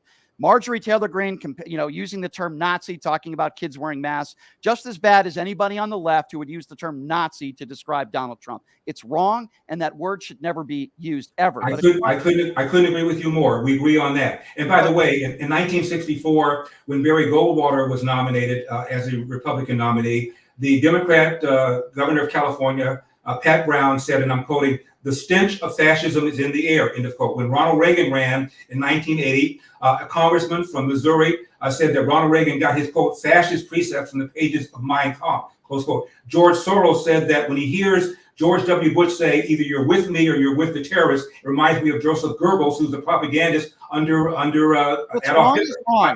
My point is the left has been using this kind of rhetoric for years and years and years, and I'm hoping, Brian, that you are equally outraged about that as you are about Donald Trump. Okay, well, as I've said, if anybody uses the term Nazi, left or right, it's disgusting and it's wrong. But you're a smart man, and I find it hard to believe that you won't admit that Donald Trump continues to lie about the 2020 election. There's literally zero evidence. There's zero evidence. The definition of a lie is an intentional intent to deceive. Donald Trump is Donald Trump. Donald Trump believes that the election was stolen. You can hook him up to a polygraph, and I assure you, he will be found to be truthful. That's what he believes. There are people that have testified under oath that have worked under Donald Trump that disagree with you, that have testified under oath that they say that Donald Trump knew that he lost the election, yet he still continues to spread lies about the 2020 election. You actually believe that Donald Trump believes that he won the 2020 election? You asked me the question. You can ask it a million times if you want, Brian. Do I believe that Donald Trump believes that the election was stolen? Yes, Donald Trump believes that. He believes that there were shenanigans in Pennsylvania, in Michigan, in Wisconsin, all of which conspired to make him lose that election. And don't tell me that you don't believe that there was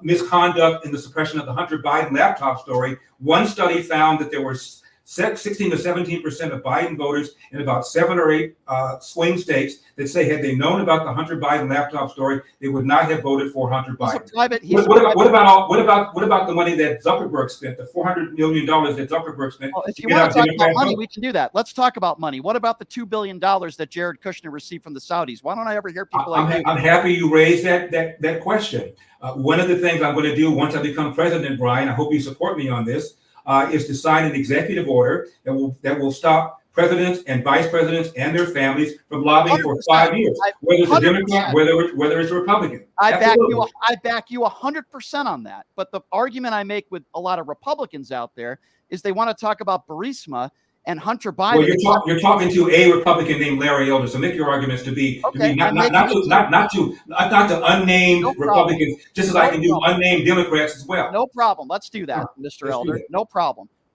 Why don't I hear people talking? They want to talk about Burisma, and I would imagine you've talked about Hunter Biden and the money that he made off of Burisma, and we all know what happened there, right? He's using the last name of his father. We know that, any logical person.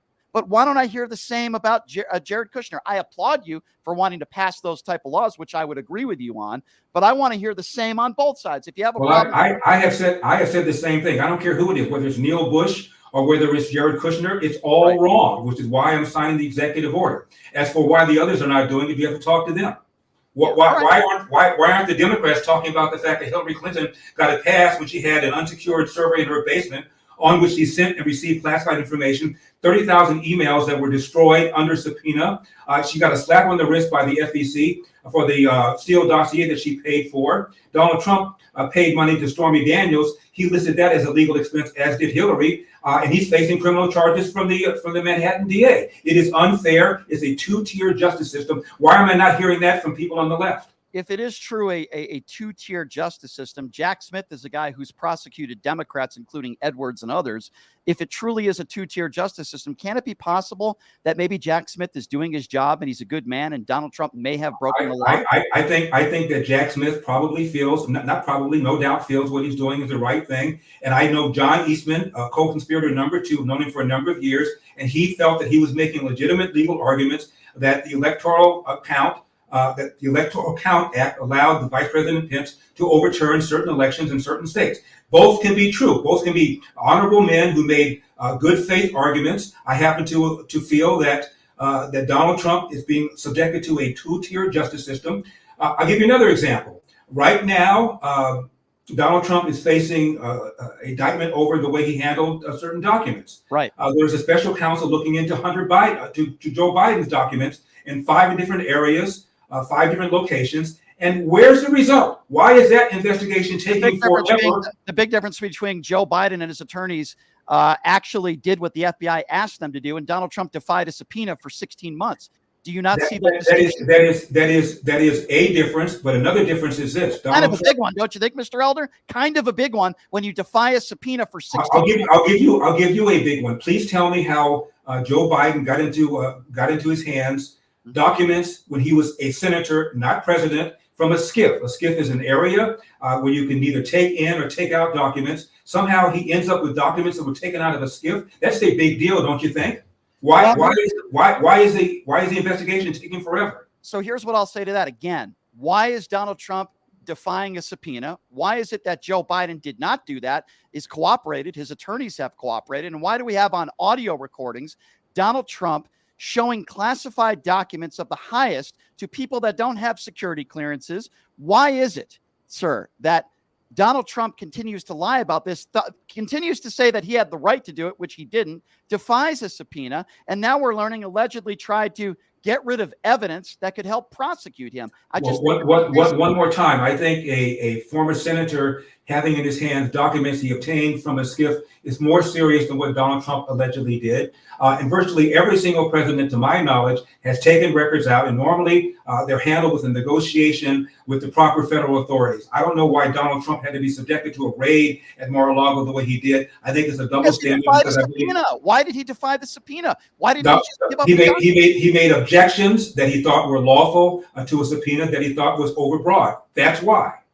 Lawyers disagree. Lawyers disagree. Well, lawyers that are representing Donald Trump that are on the far right would probably disagree with you. I think most attorneys in this country would disagree with the premise that Donald Trump didn't do anything wrong. And if I know you read the indictment. I didn't say he didn't do anything wrong. I said normally these things are resolved in a matter of negotiation with the proper authorities, the way they've been resolved with other presidents in the past. So what is your distinction between Donald Trump? What is the difference? You're running for president. What is the difference between Larry Elder and two Republicans out there? Why should people vote for you over Donald Trump?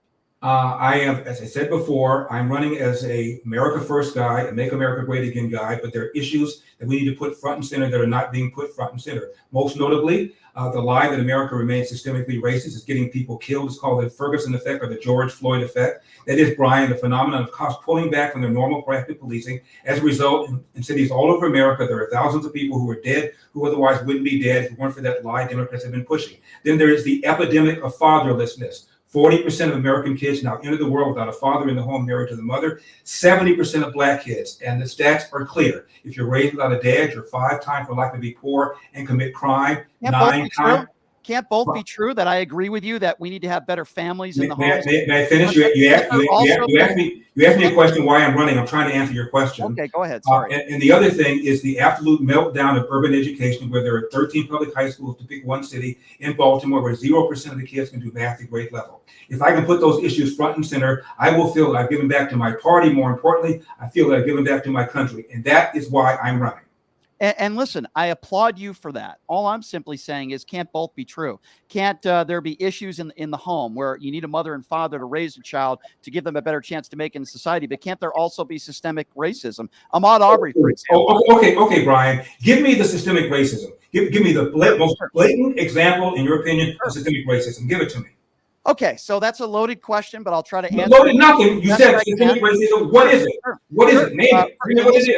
In this country, first of all, why is it that people that are black are not getting paid the same as people that are white? Number two. That's a lie. That's a lie. What do you mean give me your study.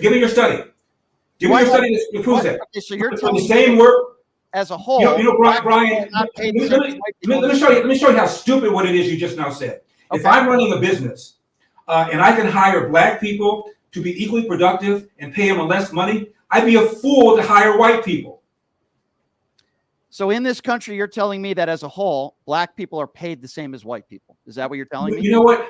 You don't do it that way. You compare apples to apples. As a whole, do black people make less money than white people? Yes, because as a whole, black people have less education. Fewer of them have majored in STEM, science, technology, engineering, and math. But if you ask me apples to apples, if I'm an engineer at IBM and as the white engineer at IBM, we've been there the same length of time, there's no difference in our salaries. If you can show me the study that shows black people doing the same work, equally productive, I'm just giving I'd like to see it. Why have we only had one black president? Why are there so few black people that are CEOs of Fortune 500 companies? Why are there so few people? So in other words, because there's inequality, ergo systemic racism, that's bonehead. Why are there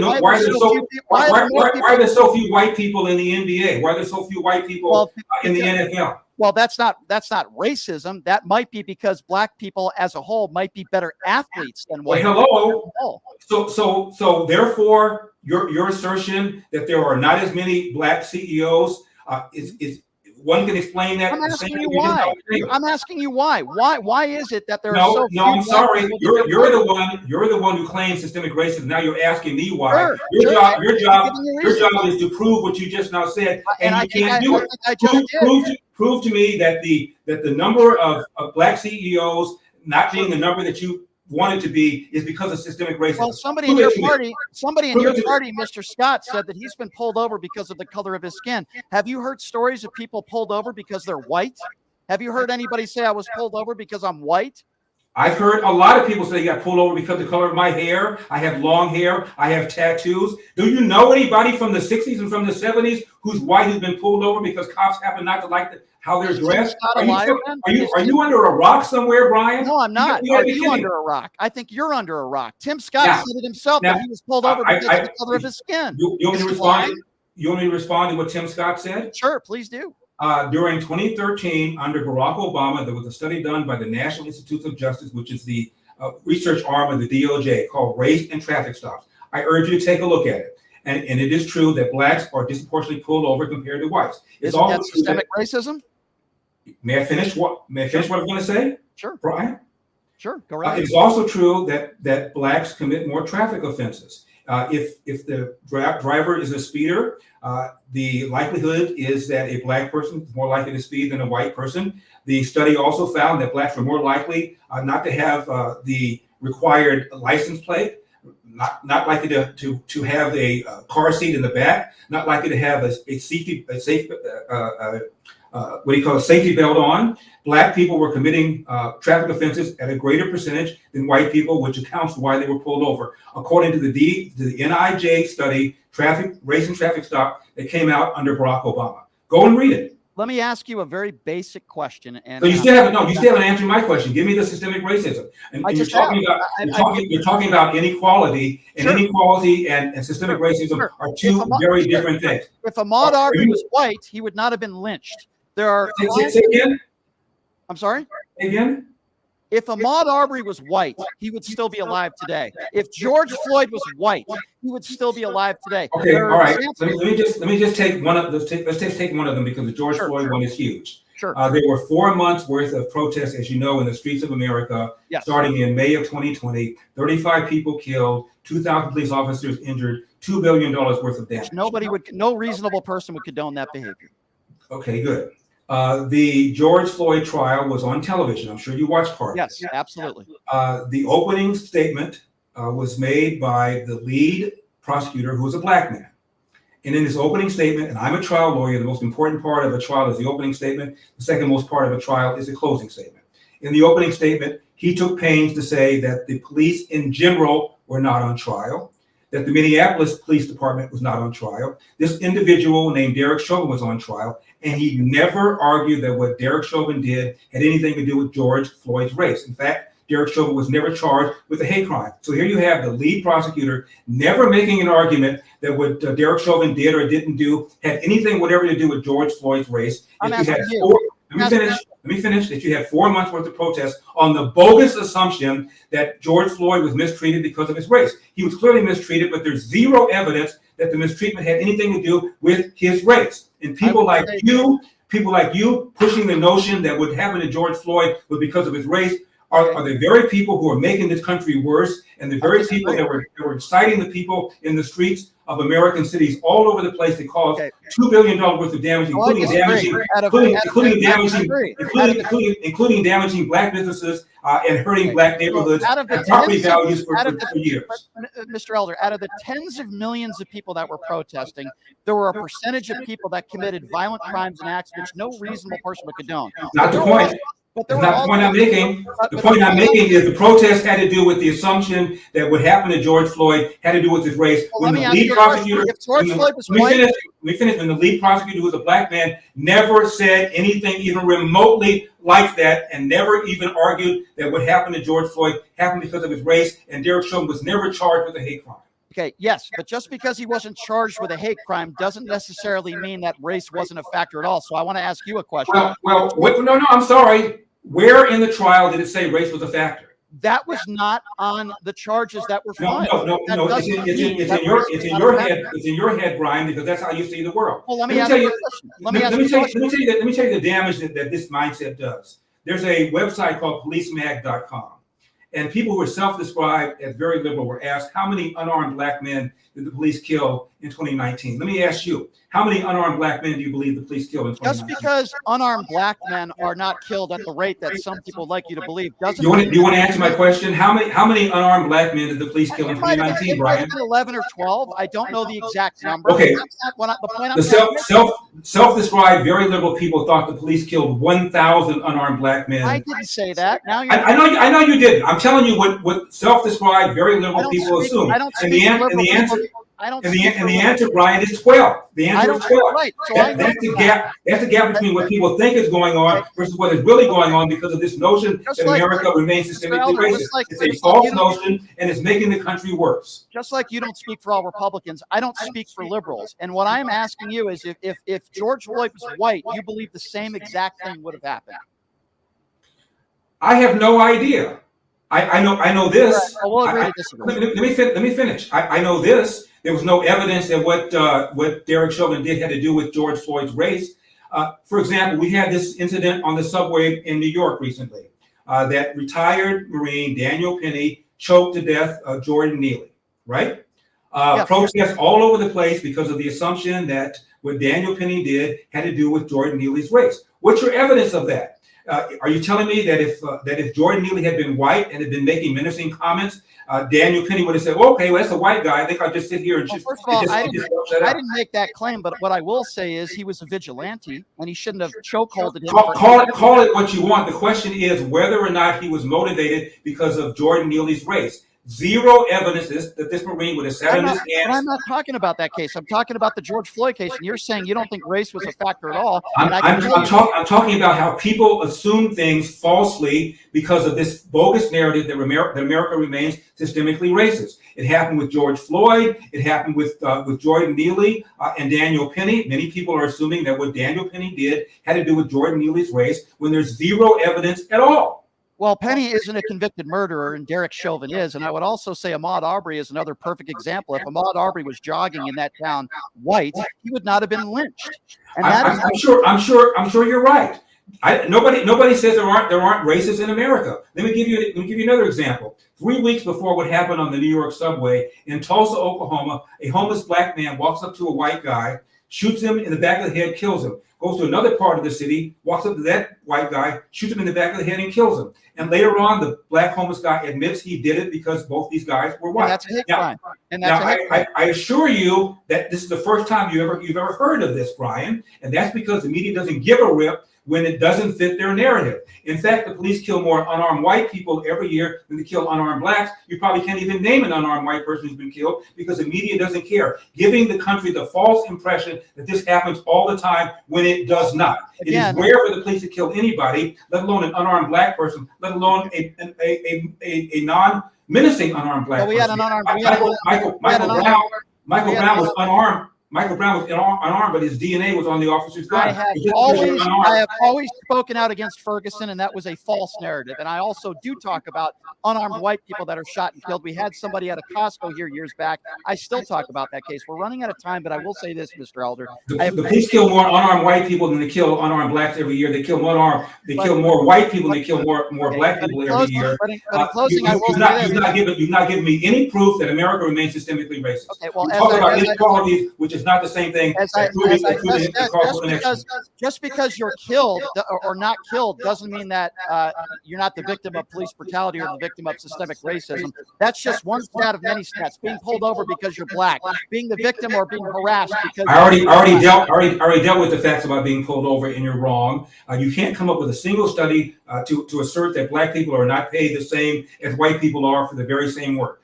You have my email. If you have a study, send it to me. You don't have it. I'll say this in closing. It's rhetoric. It's rhetoric, and you're making the country worse, Brian. And you have no idea you're doing it. You're guilty. You're guilty of being a demagogue on race in America. You don't even realize you're doing it. I disagree with you, and I think those who defend Donald Trump and defend what took place on January 6th and talk about whataboutism and bring up Hillary Clinton is a disservice. And I think somebody who is black. Whataboutism is a lazy term that people on the left use when they want to justify hypocrisy and selective outrage. Well, listen, we're running out of time. What I was going to say was I appreciate the fact that you're willing to have these discussions and these debates. That's more than I can say of a lot of your Republican counterparts that are unable to or refuse. I can say the same thing about Democrat counterparts. I've been on the air 30 years, and Nancy Pelosi won't come on, Maxine Waters won't come on, Jesse Jackson won't come on. So don't give me this stuff about your counterparts. Talk to me. You're talking to me. I defend you on that. And that's why I'm saying I appreciate the fact that you're willing to come on a show and have a debate or a discussion. And I think more Democrats should come on shows like yours. I'm with you 100%. Mr. Elder, I would love for you to come back on when we have a little bit more time. I appreciate you taking the time, my friend. And go to my website, larryelder.com, $1, 40,000 individual donation to get me on that debate stage on August 23rd. I have no problem with you being on that debate stage, and I appreciate you taking the time, Mr. Elder. Thank you so much. You got it. Thanks a lot. Appreciate that. All right, good spirited debate. I thought we would have that with Mr. Elder, and we definitely did it. Thanks for joining us, everybody. Tomorrow we're going to be live at USA basketball practice at Mendenhall. We appreciate Mr. Elder from taking the time, as I always appreciate anybody who's willing to get into it with me. Thanks for joining us, everybody. Have a great day. We'll see you tomorrow.